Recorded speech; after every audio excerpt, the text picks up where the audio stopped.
All right, so we're going to start talking about structural formulas whenever we're talking about covalent compounds. And that's when we actually look at what the molecule looks like after it forms. What is the general shape of it? How do they bond together? What is actually bonding there?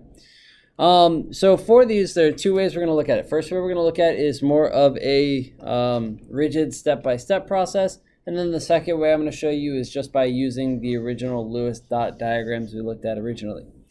So the first way, and there are 4 steps here, well, technically a 5th one. You add up the valence electrons for each atom in the molecule, and then you write the symbol for each atom in that molecule and look for the central atom. It's usually the first one, except for hydrogen. So what we're going to do here is we're going to use an example with CO2. You're going to use this as our example in this case to go along and do CO2 as we do this.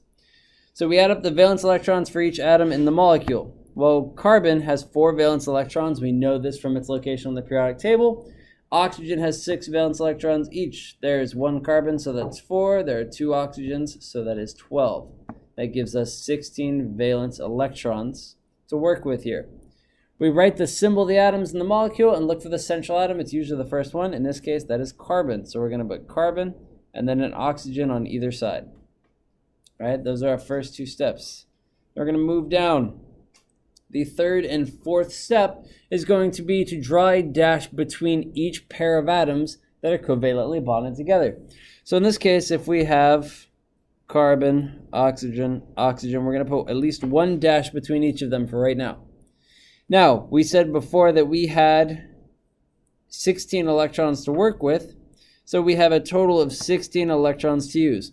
For each dash, you have to subtract 2 electrons because each dash is a bond pair, right? That is a pair of electrons that are being bonded from our total. So we had 16, we've used 4 so far, so we have 12 electrons left over. We draw the remaining electrons as dots around the atoms, and we're going to start with the outside atoms always.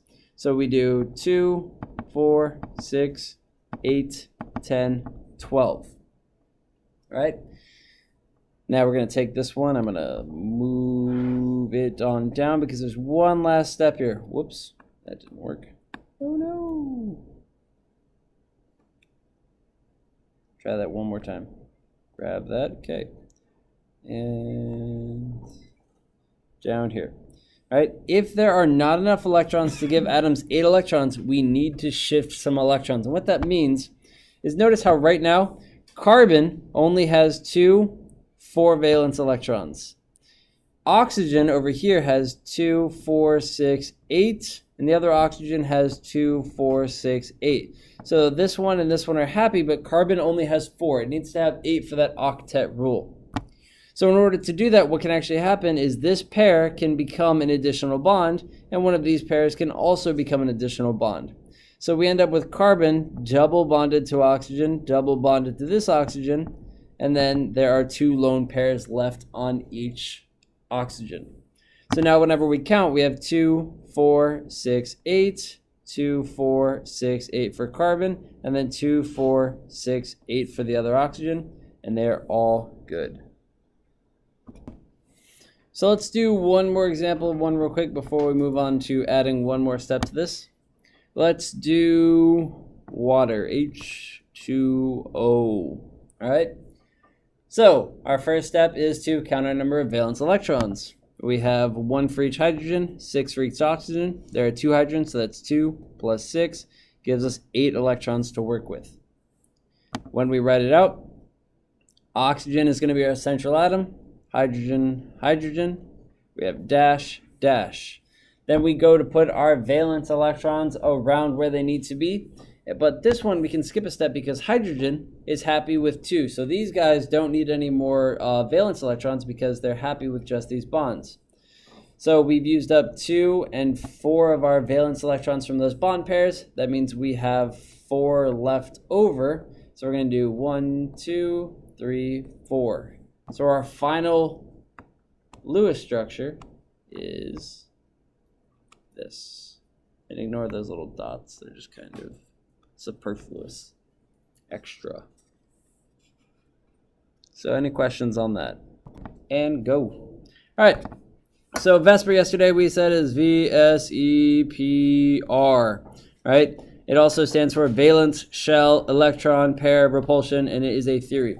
So the whole point of this is it tells us that when we have those lone pairs and bonding pairs in a molecule, they cause the shape to be different than what we might expect sometimes, right? Because electrons will repel each other. Need to slow down with that. Each other, right? And it's because they have like charges. Like charges. Oops. Let's make that a black parentheses. Bam. So, what we mean by this, and this biggest one to show right here, is the difference between linear and bent. So an example of a linear compound is CO2. Right, CO2. An example of a bent compound, one moment, is H2O. All right? Because when we draw it out, we end up with this. And so you'll notice right here in the linear compound, and this is very, very important. When we talk about these shapes here, because we're going to be giving names to these specific shapes found for molecules, it's related to the central atom. So VSEPR is related to central atom. To the central atom. So when we say linear, we're talking about that if we're looking from carbon, it is a straight line right here. Right? The bent one is called bent because it is not a straight line. Now, the reason this happens is because if you were to draw out H2O, you might think that it would look like, oops, that's not another oxygen, HOH, dot, dot, dot, dot. You might think it would look like this. And the reason this isn't true is because your electron pairs, right, these lone pairs right here, remember these are called lone pairs, those pairs of electrons that only affect that single atom, right? These lone pairs with their negative charges push away on each other. And they also push these bonds away as well. They're trying to separate as much as possible. And so when they do that, and then pausing, so these lone pairs are pushing away those bonds, which causes the actual shape to be different than what we might expect.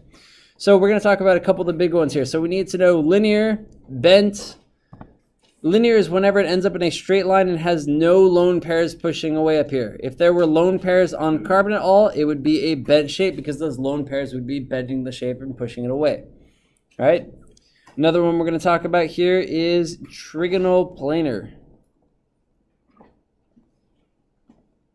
All right? Trigonal planar can come up from, and let me think of an example real quick. An example of this one would be SO3. All right? So trigonal planar is anytime you end up with something that ends up being a flat shape on the ground, right? So SO3 would be S, single bond, single bond, oxygens. 1, 2, 3, 4, 5, 6. 1, 2, 3, 4, 5, 6. Bum, bum, bum. So this sulfur right here, I'm going to label it red because we know it's different than those oxygens. It's got to stand out. Right now, these bonds are pushing away from each other as much as possible, but the best way for them to do that is to stay on a flat two-dimensional plane. So what I mean by that is if you imagine a x, y, and z axis, y, x, and z back here, all right? So on this, the shape we're looking at right here can stay flat on just two axes right now, right? And those atoms, those bonds, can spread apart from each other as much as possible on that two-dimensional axis. And it's okay, because they're going to split up by 120 degrees from each other. And that's the most efficient way for those electrons to push away from each other as possible. Now, if we were to throw something in here to make it slightly different, where if we looked at, let's say, NH3, all right? NH3, when we write it out, would be nitrogen with 3 bonds on these hydrogens. And then you'll notice that it has a lone pair right here.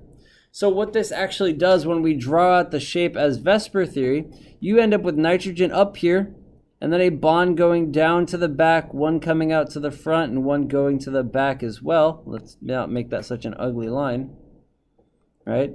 And then we have hydrogen, hydrogen, hydrogen. These lone pairs up here are pushing these bonds down a little bit away from each other. And so what this one is called is trigonal pyramidal.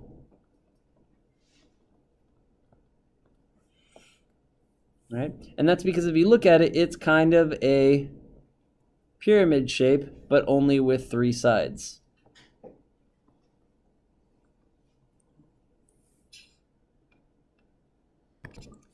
And the last common VSEPR shape we're going to talk about right here is, let's look at CH4. All right? So if we do have CH4, we have carbon in the middle. 1, 2, 3, 4 bonds for our 4 hydrogens. Now, if you look at this how it is, you might think, wow, that just looks like a flat little 4-dimensional shape. Or, well, 4-dimensional shape, well, that's crazy. No, a flat 2-dimensional shape, but with just 4 directions. Now, this would create 90-degree angles, right? And these hydrogens, these electron bonds want to be further from each other than that. They want to see and try and get as far apart as possible.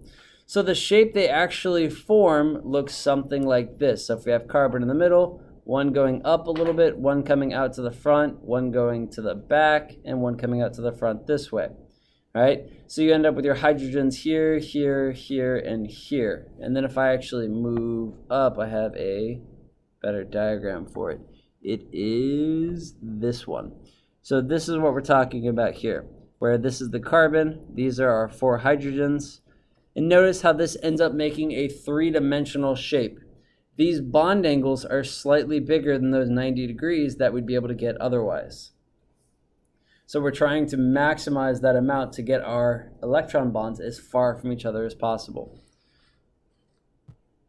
And this is called a tetrahedral shape.